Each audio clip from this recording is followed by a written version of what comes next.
बना कर मेरे साथ इस तरह, मैं ना तो जान कर रहूंगा ना उस जान का।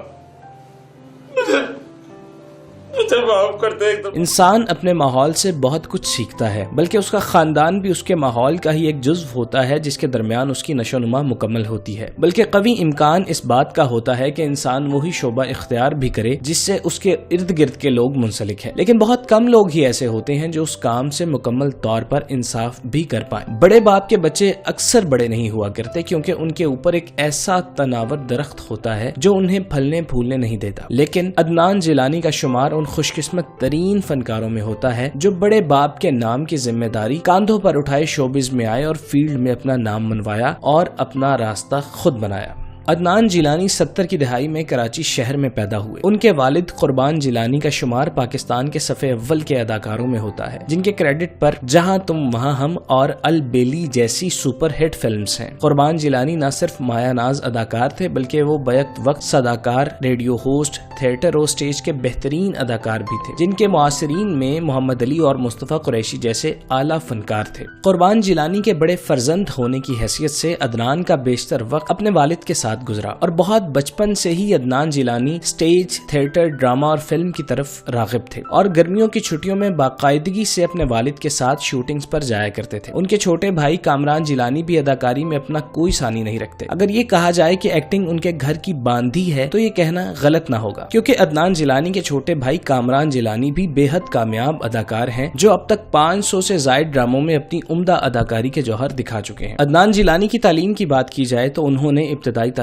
BVS Parsi high school Karachi से हासिल की और 1993 में graduation government commerce college Karachi से मुकम्मल की। अदनान जिलानी के वालिद उन्हें फौज में भेजना चाहते थे लेकिन अदनान जिलानी को अदाकारी से गहरा शगफ था और वो इसी शोबे को इख्तियार करना चाहते थे। ताहम लंबे बहसो मुबाहिसे के बाद उन्होंने अपने वालिद कुर्बान जिलानी को कायल कर लिया और उन्होंने अदनान को एक्टिंग करने की इजाजत दे दी। कुर्बान जिलानी अदनान एडवर्टाइजिंग एजेंसी के नाम से एक कंपनी चलाते थे और इस कंपनी पे सरकार की तरफ से कदगन लगाया गया जिसकी पादाश में कुर्बान जिलानी को 8 साल के लिए स्क्रीन से बैन कर दिया गया। 8 साल कुर्बान जिलानी और उनके खानदान ने बहुत मुसीबतें झेली लेकिन उन 8 सालों में अदनान जिलानी जहां भी ऑडिशन देने जाते रिजेक्ट कर दिए जाते थे। लेकिन अदनान ने हिम्मत न हारी और रोजगार के लिए एक प्राइवेट कंस्ट्रक्शन कंपनी में सेल्समैन की हैसियत से नौकरी शुरू कर दी। लेकिन नौकरी के साथ साथ उन्होंने अपने एक्टिंग के शौक को मरने न दिया बल्कि साथ साथ मुख्तलिफ प्रोजेक्ट्स के लिए ऑडिशन देते रहे। एक वक्त ऐसा भी आया कि कुर्बान जिलानी को मजबूरन कहना पड़ा कि वो अदनान का खर्च नहीं उठा सकते और अगर वो एक्टिंग के शोबे में जाना चाहते हैं तो उन्हें सब कुछ खुद करना पड़ेगा क्योंकि PTV बैन की वजह से कुर्बान जिलानी के माली मामलात बहुत मुतासिर हुए थे। अदनान जिलानी ने इस कठिन वक्त में भी हिम्मत न हारी और ऑडिशंस के लिए अपने दोस्तों के सूट्स पहनकर ऑडिशन देते रहे। इसी दौरान उनकी मुलाकात मारूफ हिदायतकार काजिम पाशा से हुई जिन्होंने अदनान जिलानी का ऑडिशन किया और अदनान के हुनर को पहचान लिया। इसी इसना में मोहतसिब आला ने कुर्बान जिलानी से बैन हटा दिया। बैन हटने के बाद काजिम पाशा ने अदनान जिलानी और कुर्बान जिलानी दोनों को अपने नए आने वाले ड्रामा सीरियल एतराफ में काम करने की ऑफर की जिसे उन्होंने खुश दिली से कबूल कर लिया। ड्रामा सीरियल एतराफ में अदनान जिलानी ने कुर्बान जिलानी के छोटे भाई का किरदार अदा किया। ये ड्रामा अदनान जिलानी का डेब्यू था इसलिए उन्हें पहले सीन में 36 मरतबा रीटेक करना पड़ी। एक तो ये उनका पहला ड्रामा था और दूसरा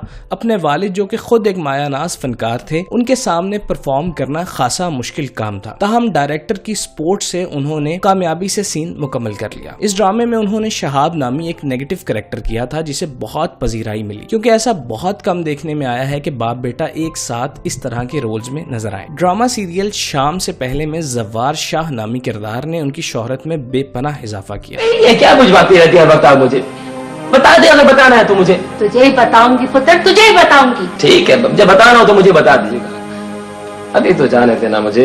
1996 में वालिद कुर्बान जिलानी का इंतकाल हो गया और घर की तमाम तर जिम्मेदारियां अदनान जिलानी के कांधों पर आन पड़ी जिन्हें उन्होंने निहायत खुश उसलूबी से पूरा किया। अदनान जिलानी ने बहुत तगोदो की और मुसलसल मेहनत करते रहे लेकिन उनको असली पहचान ड्रामा सीरियल रियासत से मिली जिसे असगर नदीम सैयद ने लिखा था और कामरान कुरैशी ने डायरेक्ट किया। इस ड्रामे में अदनान जिलानी ने नादिर का किरदार अदा किया जिसे बहुत पजीराई हासिल हुई और लोग अदनान जिलानी को नादिर के नाम से जानने लगे। कहानी एक माहीगीर कादिर जोगी की कहानी کہانی پر منحصر ہے جو انسانی اسمگلنگ کے پیشے سے وابستہ ہوتا ہے اور کیسے وہ اپنے منطقی انجام کو پہنچتا ہے۔ ڈرامے میں قادر جوگی کا کردار طلعت حسین نے ادا کیا، جبکہ باقی کاسٹ میں ندیم بیگ، عدنان جیلانی، ہمایوں سعید، زینب قیوم، ماریا واسطی، دیبا اور راشد محمود شامل تھے۔ یہ ڈرامہ 2005 میں ARY کے پلیٹ فارم سے نشر ہوا۔ اس ڈرامے کی سب سے خاص بات یہ تھی کہ اس کا ٹائٹل سانگ مشہور بھارتی سنگر سونو نگم نے گایا اور وقار علی نے کمپوز کیا۔ اس ڈرامے کا شمار اپنے وقت کے بہترین ڈراموں میں کیا جاتا ہے جس میں بہترین اداکاروں نے اپنے فن کے جوہر دکھائے۔ اس ڈرامے نے عدنان جیلانی کے کردار نادر کو بھی امر کر دیا۔ اس ڈرامے نے 2 ایوارڈز اپنے نام کیے اور 2 ایوارڈز کے لیے نامزد بھی ہوا۔ اسے ایک جھٹکا تو دینا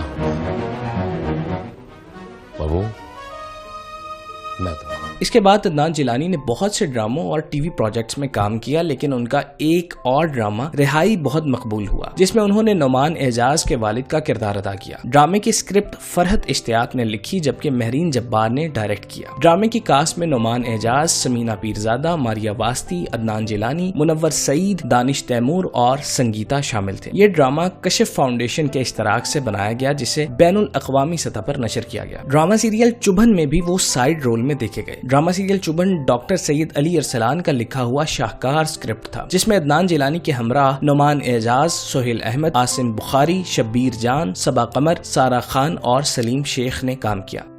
فلموں کی بات کی جائے تو عدنان جیلانی کی وہ فلم جس نے انہیں فلم کی دنیا میں رجسٹر کروایا غازی شہید نامی فلم تھی۔ فلم کی اسکرپٹ اسد محمد خان نے لکھی جسے ISPR نے پروڈیوس کیا۔ 1971 میں PNS غازی نامی مشن جس میں پاکستانی سبمرین سمندر میں ڈوب گئی تھی، فلم میں ان مناظر کو فلمایا گیا ہے۔ فلم کی کاسٹ میں شبیر جان، مشی خان، عائشہ خان، عدنان جیلانی اور ان کی بیوی سعدیہ جیلانی، ہمایوں سعید، غالب کمال اور رضوان واسطی شامل ہیں۔ فلم میں عدنان جیلانی نے لیفٹیننٹ کمانڈر پرویز حمید کا کردار کیا اور ان کی بیوی سعدیہ جیلانی نے بیگم کلثوم پرویز کا کردار نبھایا۔ فلم میں معروف صداکار ضیاء محی الدین نے بھی اپنی صداکاری کے جوہر دکھائے۔ ڈیو ریسپیکٹ سر، آپ بول رہے ہیں کہ 66-67 میں آپ کے ظفر صاحب کے ساتھ ٹرکی میں بھی تھا۔ And I'm also the old Turkey group member.